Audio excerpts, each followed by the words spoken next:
Bien, bonjour à tous. Aujourd'hui, on va voir comment changer les poignées de siège qui sont abîmées sur une Mercedes classe E coupée, donc A207.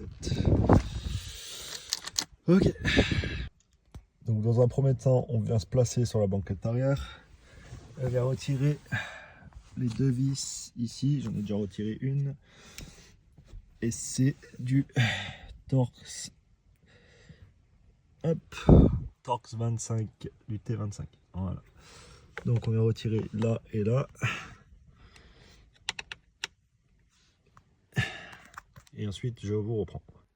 Une fois qu'on a retiré les deux vis, on vient prendre vers le bas et descendre. Voilà. Et déclipser la partie arrière.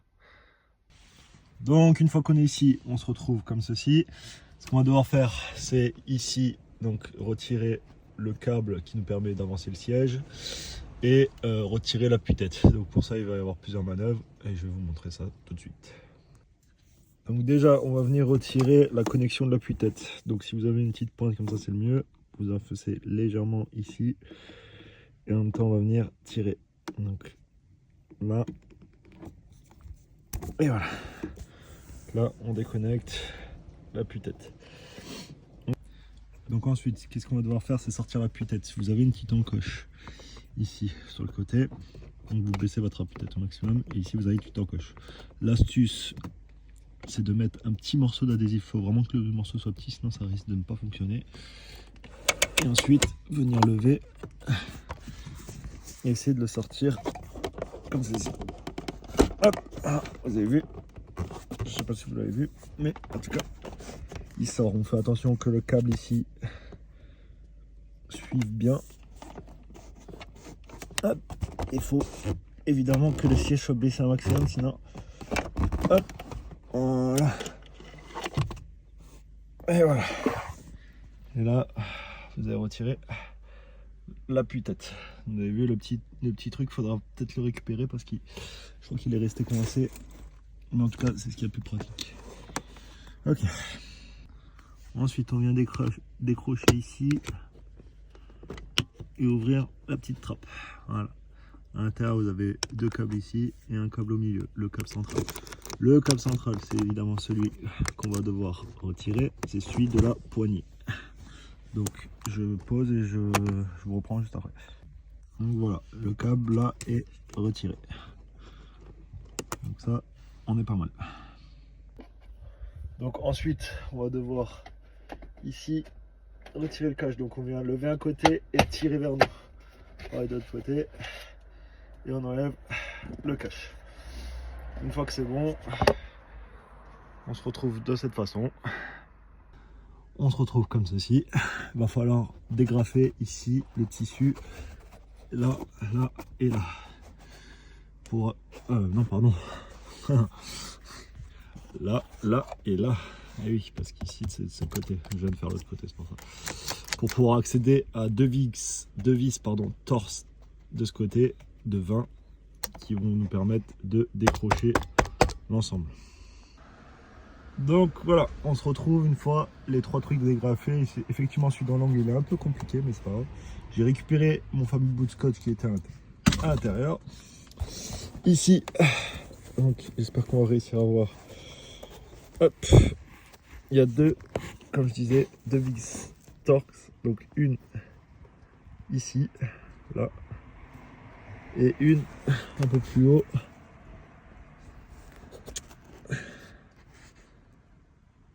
Une là et une. Eh ben décidément elle est où? Là-haut, derrière. Une là-bas derrière, là, et une ici en bas. Donc Torx 20. Torx 20, on va venir dévisser et on se retrouve tout à l'heure.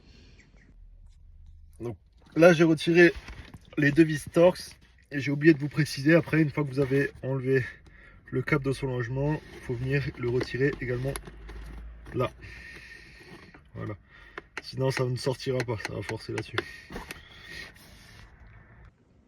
Donc quand on est là, après il faut venir tirer sec. Bon là je viens de le faire, j'ai tiré, ok. Et du coup il y a le câble qui suit et on se retrouve comme cela.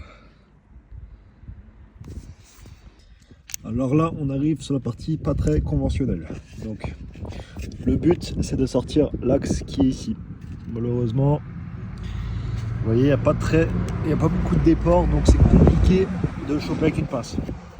Donc là il y a plusieurs méthodes, j'en ai vu sur internet. Moi sur les miennes c'est pas possible de le faire comme j'ai vu sur internet parce qu'ils disent de percer ici. Et moi vu que j'ai cette partie, c'est compliqué. Donc solution c'est de passer, donc je sais pas si vous allez réussir à voir, mais juste derrière là, hop, là où il y a le petit trou là, derrière la partie noire, derrière la partie chromée, de mettre un petit pointeau et de pousser pour le sortir légèrement et le choper avec une pince. Donc ça va être compliqué de filmer, mais je vais le faire, je vais essayer de vous montrer quand même. Du coup j'ai opté pour une technique encore moins conventionnelle. J'ai carrément cassé le truc pour avoir plus d'accès ici, voilà, et mettre ma pointe là pour que ici ça sorte plus. Et là normalement j'aurai un accès avec la pince. Donc je viens choper ici avec la pince. Hop là, voilà, j'ai sorti l'axe. L'axe est sorti. Et là, normalement, hop, j'ai juste besoin d'enlever ici, si on arrive, le câble. Et puis après, on est pas mal. Donc, je viens placer le nouveau, remettre le ressort, remettre le câble à son emplacement et remettre l'axe. Donc, je commence à enfoncer l'axe. Et après, je vais essayer de m'aligner un maximum pour pouvoir enfoncer l'axe. Normalement, il n'y a pas besoin de trop forcer, hein. Voilà.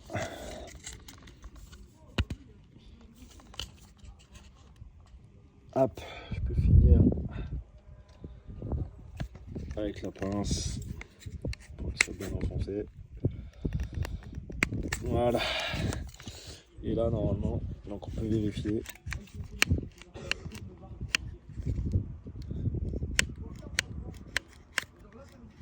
Donc là, ça tire bien le câble. Donc ça veut dire qu'on est pas mal. Donc je prends ma pièce, je vais mettre la partie ici, je la passe derrière. Et ici, je la ramène dans son emplacement. Enfin, dans son emplacement, je vais venir derrière m'occuper directement du câble. Donc ici, hop, je vais placer ça directement, voilà, à sa place. Et ici je vais essayer directement, je sais pas si je vais arriver avec le téléphone parce qu'il me faut deux mains, mais je viens placer de nouveau le câble entre les deux. Voilà. Une fois que mon câble est passé, je peux tester ma poignée. Ok, ça fonctionne, je peux refermer ici. Je viens revisser mes deux vis torx en vérifiant de bien être droit et que ma poignée vient bien se coller ici, qu'elle se colle, qu'il n'y ait plus de jeu. Ça veut dire que j'ai bien mis les vis. Et normalement, après, on est pas mal. Évidemment, après, on vient remettre l'appui-tête en passant en priorité donc, le câble. On fait suivre dans l'axe. On rabat le siège autant, enfin autant qu'on en a besoin. Ok, et on est pas mal. Et voilà, et pour finir du coup, on rebranche l'airbag, on remet le cache, les deux vis en bas. Et normalement, après, on est pas mal. J'ai vérifié, donc j'ai rebranché l'airbag. L'ordinateur de bord ne m'affiche plus de défaut airbag, donc on est plutôt pas mal. Voilà, c'était tout.